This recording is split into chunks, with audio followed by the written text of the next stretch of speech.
Good morning, everyone. It's Scrappy Kathy here on a kind of chilly Tuesday morning.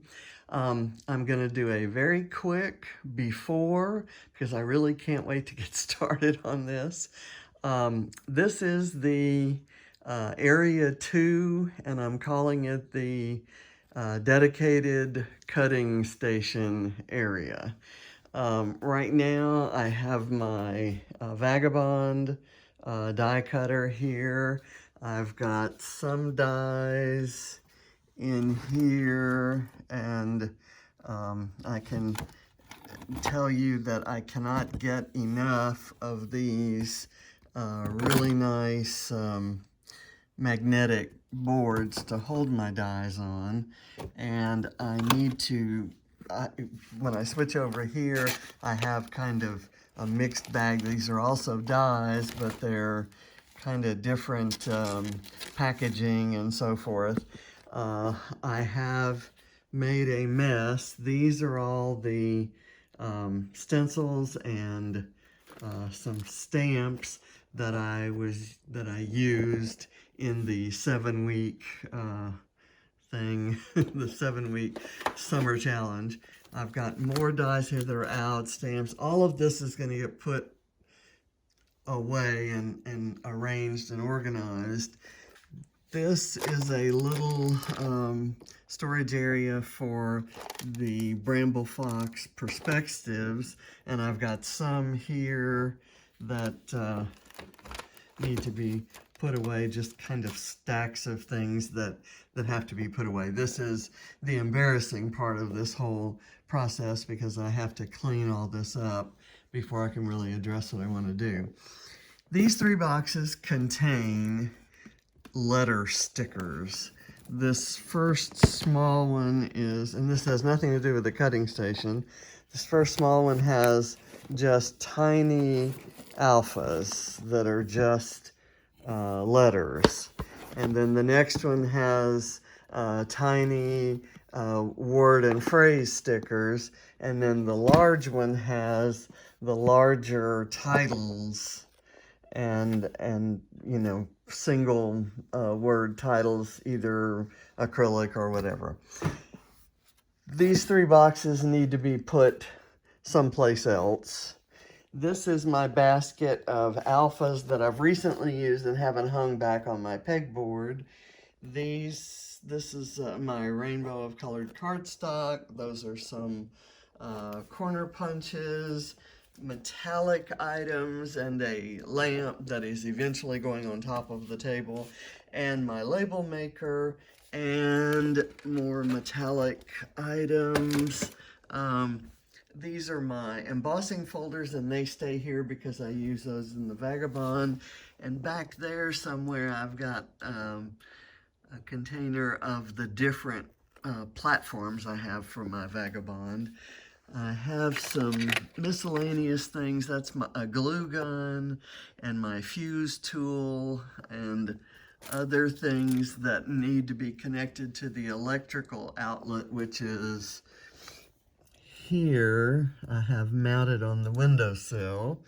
And then down below, and I think that's probably going to stay the same, are bins that I have various embellishments in, although this particular container right here has the cardstock scraps, solid cardstock scraps. I keep my pattern paper scraps over there, and it's a mess.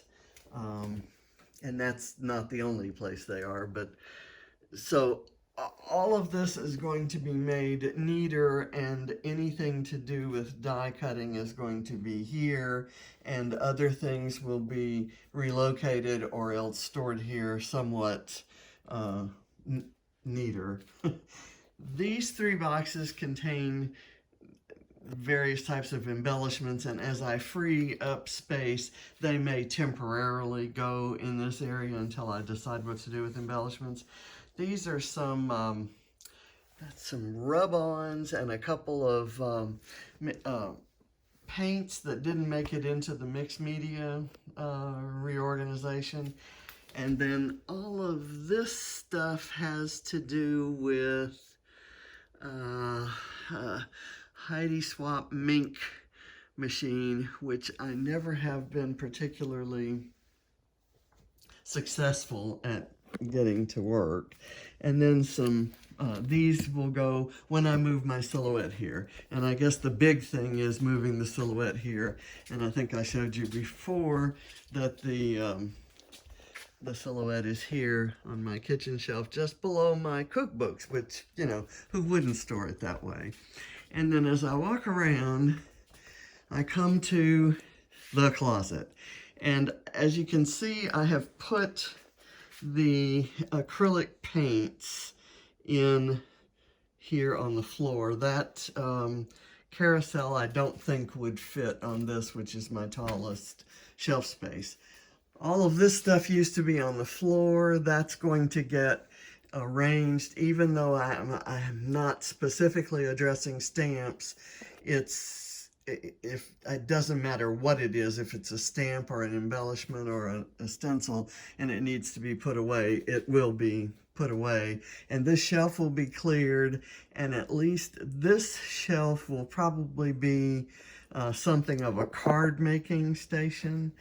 I have all of those Heidi Swap, or not Heidi Swap, but Project Life kits. Some are full and have never been opened because they were on sale when people basically all of a sudden stopped using them.